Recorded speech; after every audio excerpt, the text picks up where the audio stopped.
In this video, we're going to cover how to rent in Portugal, part 2. It's a real hot topic and often something that we get asked a lot about by people who are thinking of moving to Portugal or are already here, and they want to find out a bit more intel with regards to how they find a place, the things they should look out for, and it's a real feature on a lot of the foreigner or expat groups.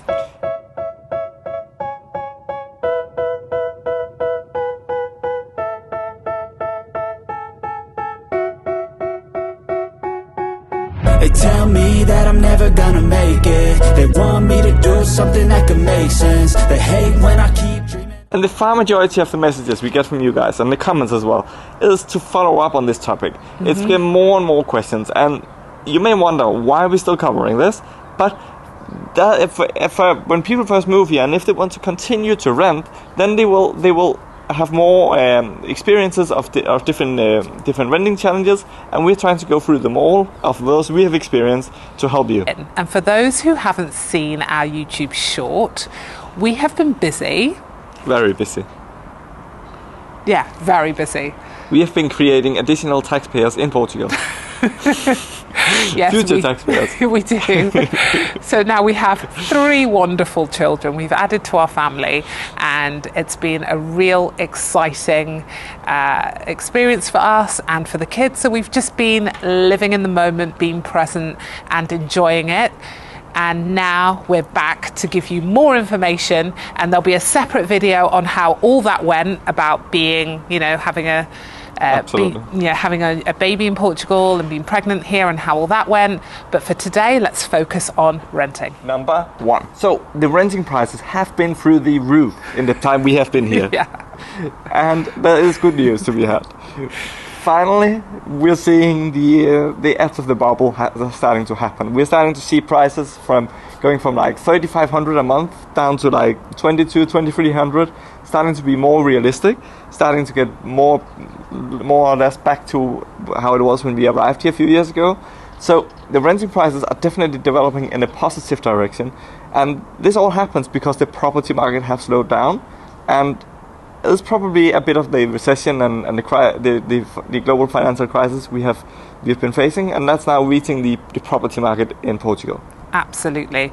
So there is still a whole aspects of this which is around the time of year. So of course there'll be seasonal price bumps. Absolutely. Or dips. So that's of course something that you need to consider. But overall, I mean, some of the prices, 3,500 is low. I mean, I have seen prices, they have made my eyes water. You would think that we were looking at Upper East Side in New York. The prices were, I mean, I've seen prices for 20 to 30,000 euros per month for a four-bedroom apartment in Lisbon. I mean, it was absolutely bananas. I don't know who would be paying those kind of prices. Maybe A-list celebrities? I don't know. Maybe George Clooney's walking around Lisbon somewhere. But even he, I think, is more sensible than that. I don't know. Maybe, I don't know. Ronaldo's family, maybe? I don't know. Who knows? But the good news is, as you say, the prices are coming down. We're pleased to see it. Also, on the other side of things, with the property prices for sale, they are coming down, so there'll definitely be a knock-on effect for the rental market too. Absolutely. And the positive things that I think will happen, which I have no proof for, it's just a feeling, when they are not able to sell properties as quickly, that will probably also end up on the rental market, at least for a period. So I think it overall look really good for the next year or two for the renting market in Portugal. Point number 2, the law has changed. What's happened? So, Portugal has finally realized we need some legalization on renting in Portugal. To be fair, there have been some, but the biggest change I've seen is that there's now a cap on how much deposit the landlords are allowed to charge when renting out the property. So, because the property prices have increased so much, the Portuguese government have finally realized, some would say, that there needs to be a cap on that. You can't be charging 6 or 12 or 18 months ahead on the rent, or depending on both deposit and rent paid ahead in advance. all sorts of different mixes we have seen, and now it's clear cut. It's a maximum of 2 months, and that's still negotiable. You can still negotiate that down to 1 if you can, but there's a max on it at least.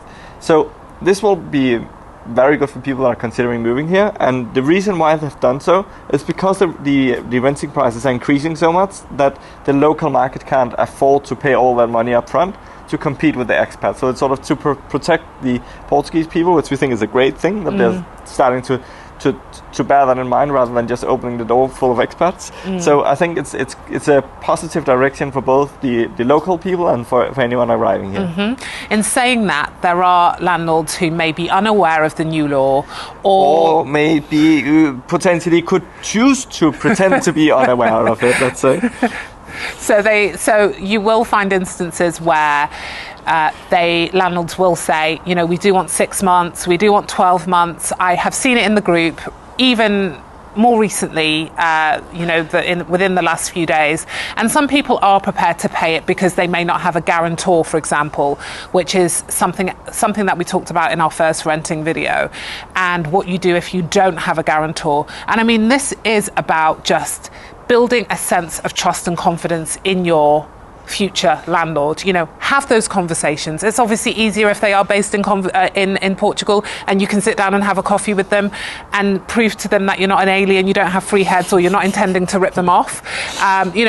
It's important your story makes sense. Yeah, absolutely. And that you can back it up. You have your paperwork in order, you have your bank statements, you have proof of income, you have all the things that are going to make a landlord feel comfortable, because not everyone is like us. Not everyone is like us, the people watching this video, you know, honest, upstanding citizens.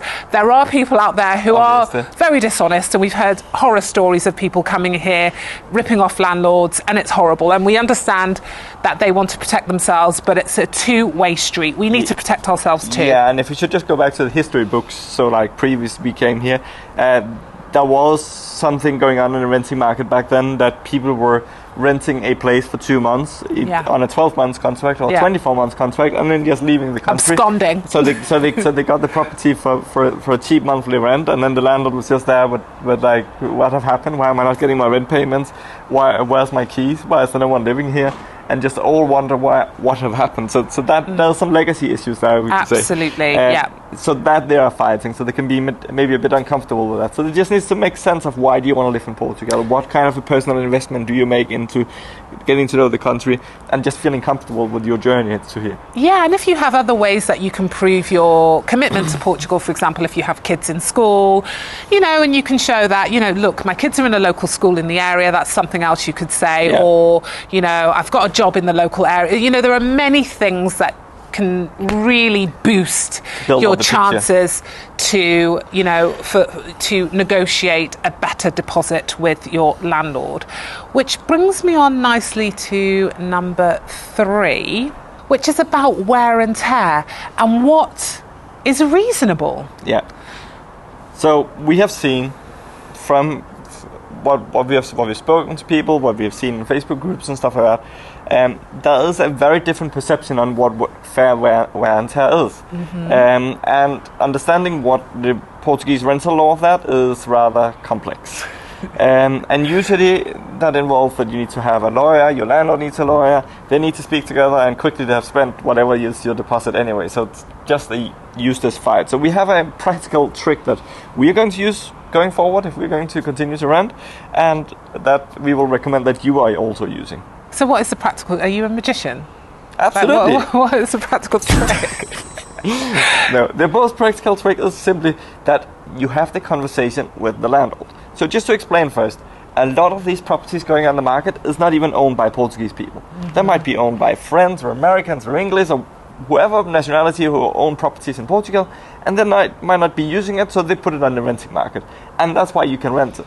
So all these different landlords from all these different countries, all these different nationalities, and all these different standards of living have different perspective on what fair wear and tear is.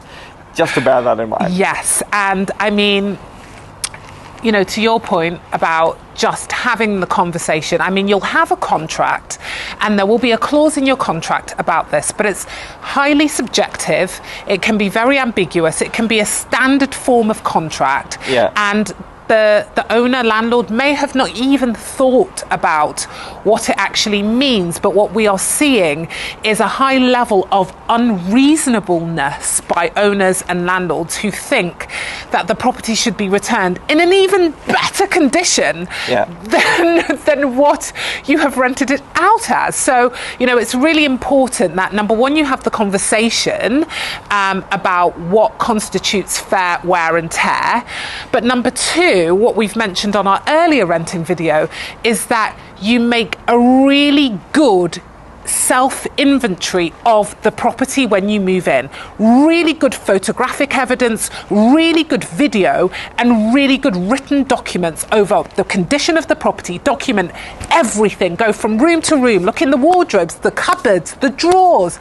Go through everything, the walls, any cracks. Yeah, and then document the state. So let's say that the landlord might be, if they haven't seen the property for years, or if they've only been there for a few seconds between being rented out, then they might think that, the walls have been freshly painted, but not really inspected it, for example. Or that the floor was only 4 years old, and not really seeing that the previous tenant might have made plenty of scratches that are only going to get worse once you have lived there for a year or 2 or 3.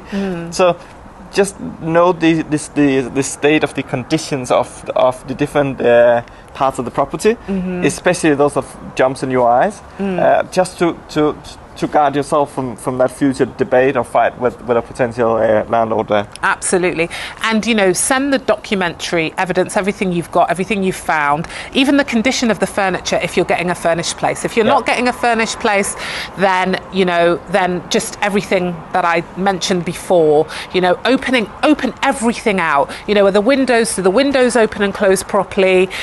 Document absolutely everything. Send it to your owner/landlord and say, look, this is my view of it. This is my on the day of moving in.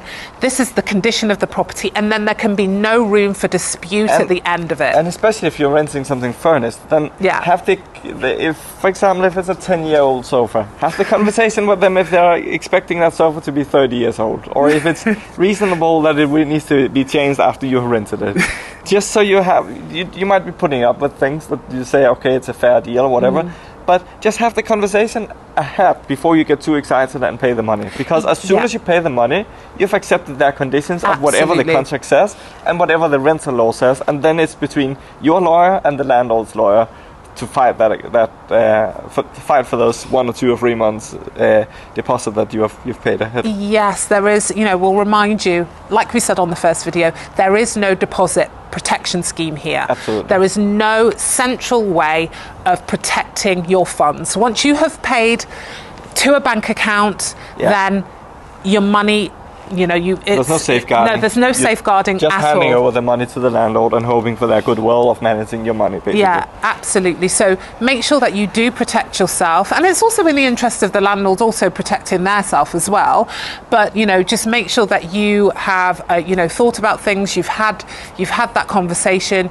You have looked at what, for example, a really good thing to look at is it's very humid here. We've said it on many of our videos.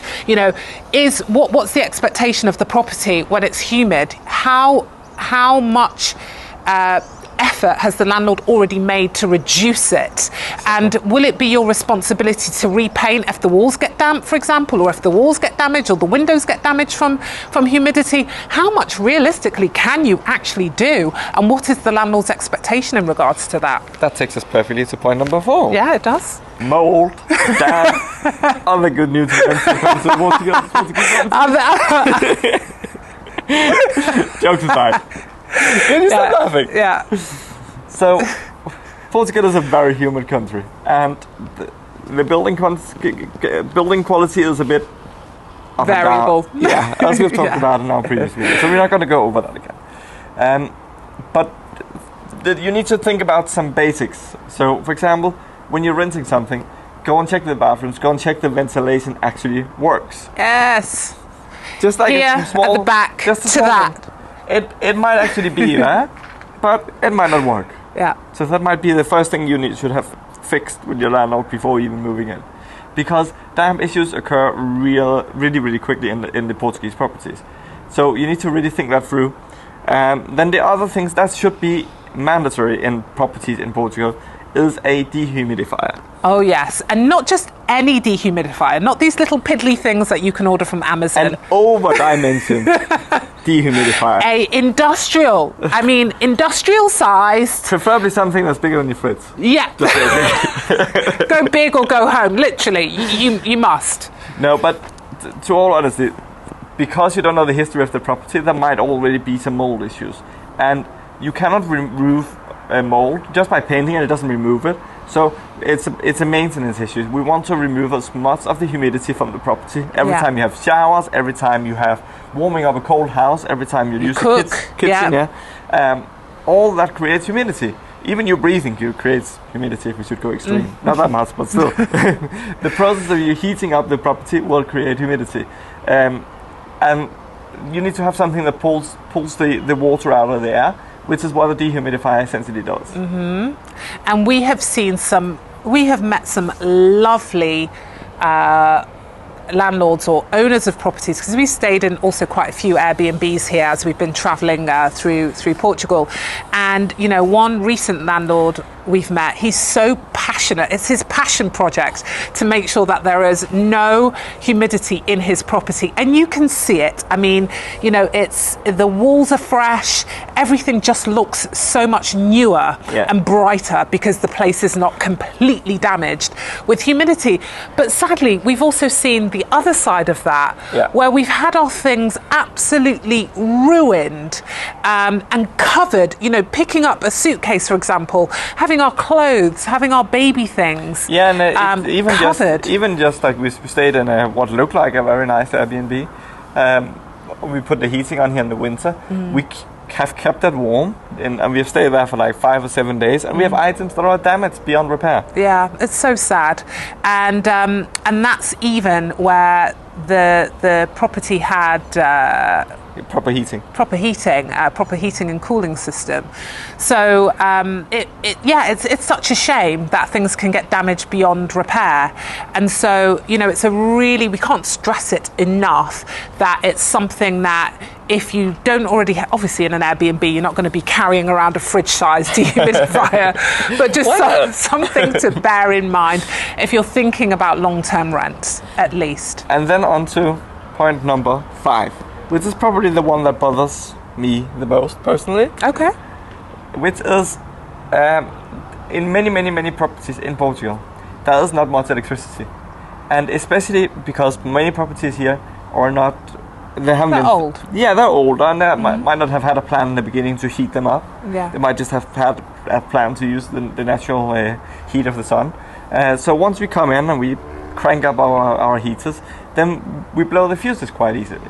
So what you have to check in the properties is that there is a realistic amount of electricity available, and that's not just the fuses. It's also the box before the fuses, where you see how much the allowance is before it goes into your fuse box.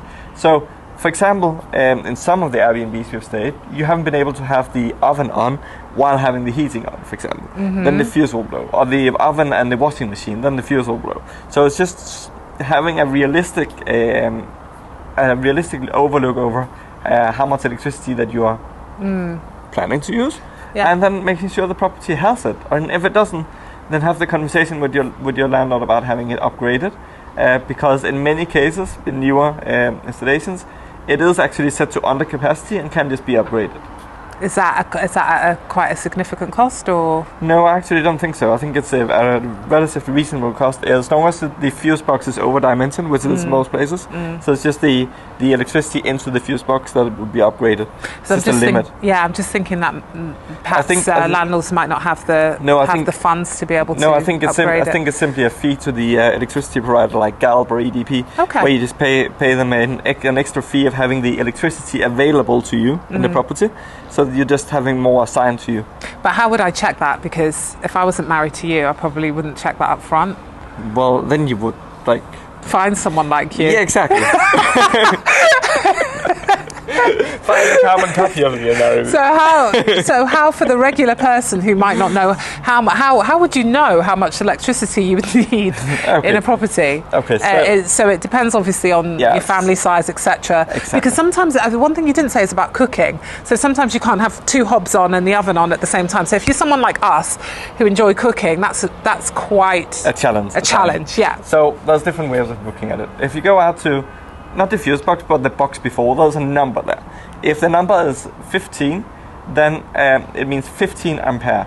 And that's usually too little if you're a family. So, for example, if you have only have 15 ampere, then it's equivalent of having maybe the oven on and let's say 2 hobs, for example, and a few other smaller things like a fridge or something on. But if you want to have your heater on, you want to have your dehumidifier on, you want to have your fridge on, you want to use 2 or 3 hobs, which is electric. Sometimes it's gas, so then it obviously doesn't count. Washing machine. Maybe let's say the oven instead. Okay. Then you would need something around 30 ampere.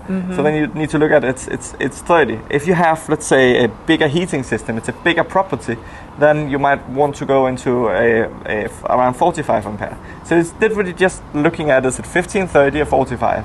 And for a single for a single person or a couple, then 15 is okay. You don't that's have to, true. You don't have to go crazy stress for that. too much. Yeah. You just know that sometimes if you cook a bit too heavily, then if you cook for the whole building, you might have some challenges. Yeah. But otherwise, that's not too big of a problem. If you're a whole family that needs to get ready, I don't think I would settle for anything less than around 30. Yeah, and it's more important to us now. We're a family of 5, and Exactly. And 5 people have to get ready in the morning in 45 minutes. And so everything is going on at the same time. Yeah, absolutely. But it's quite easy. If it does go off, it's just a flick of the main switch, which you can easily find outside the property.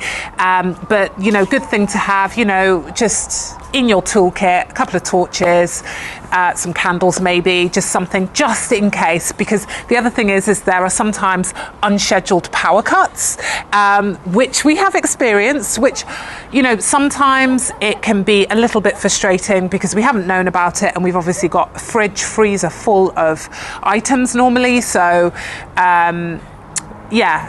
just make sure you are prepared for that. And do remember, if those power cuts happen, try not to open your fridge, try not to open your freezer, try to keep it closed. Yeah. Because if you keep it closed, the food will stay good for longer. So just really try not to open it, because you don't know how long the power cut is going to last for. Good tip. It isn't too often. No, it isn't. It hasn't happened a lot since we've been here. Like 3 or 4 times. It does happen sometimes during the winter, especially if you're in the older bits of Portugal, where when everybody cranks up their heating, then you reach the limit. It tends to be in the sort of cities, the main cities, where there's lots of old buildings and not enough electricity, and etc. And the system is pressured, as you say. But that's not something to worry about.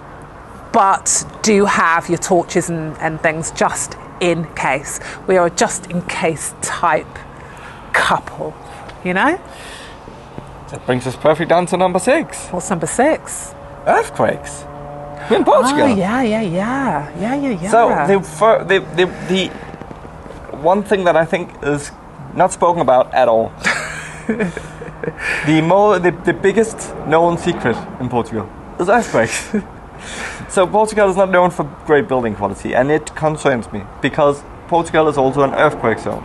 And Portugal have been quite lucky in the recent, let's say, at least probably the last 100 years, because it's 150 years. Was it in the 1850 there was that massive earthquake in Lisbon, and ever since there haven't been anything that was like massive. So people tend to not really think about it, but it hasn't gone away. So when you're looking at a property, try to get a feel of the integrity of the property. Yeah. If it's super cracked, if it looks poor built, it probably is, and then don't touch it.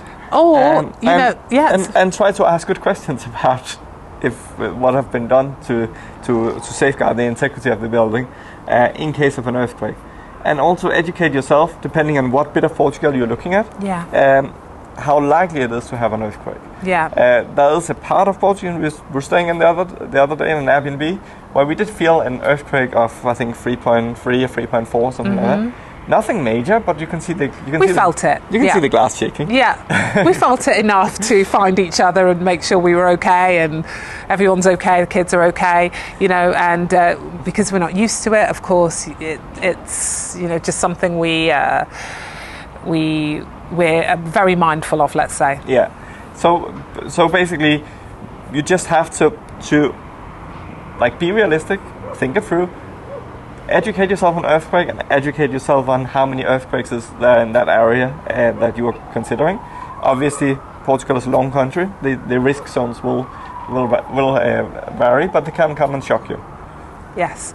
Also, if you're in an earthquake zone, then just educate yourself, educate your kids, prepare them on what to do in an earthquake, and just have a plan of how to react if it happens. Yeah, and there's also an app that you can download just to keep an eye on tremors across the country and surrounding countries, which is worth downloading if you're interested. Some people would rather not know, and that's fair enough.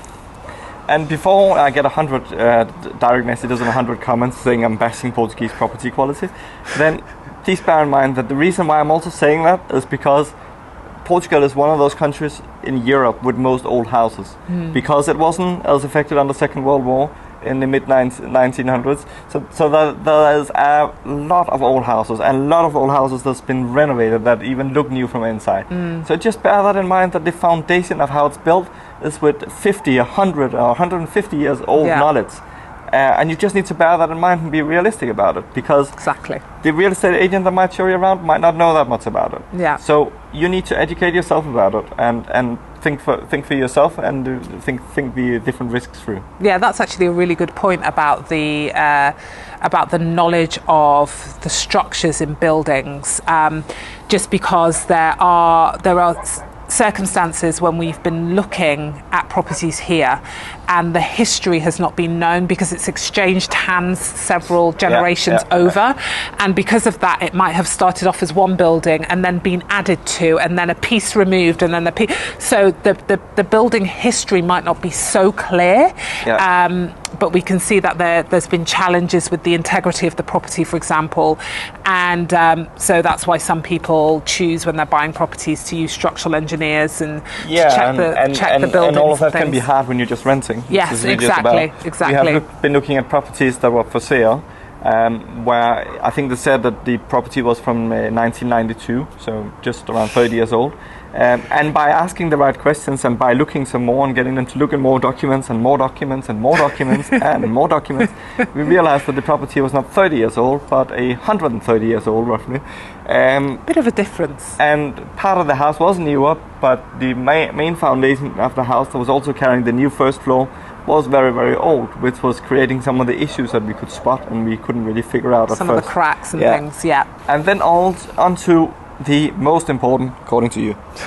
Now, all the luxury issues, all the high standard issues. Can I get some of those? What would you test for, knowing what you know today? Okay, so for me, what's important to me is also things like when you're in a rental, having, you know, good water pressure, for example, in the shower. So, I mean, not everyone's like me. Most people don't mind having a lower pressure. I think. I don't know. You're saying that not everybody is as diva as you? I'm not diva-ish. That's just your perception. Who will know? Well, you're entitled to your opinion. 10 years in. Oh, thank you. Almost.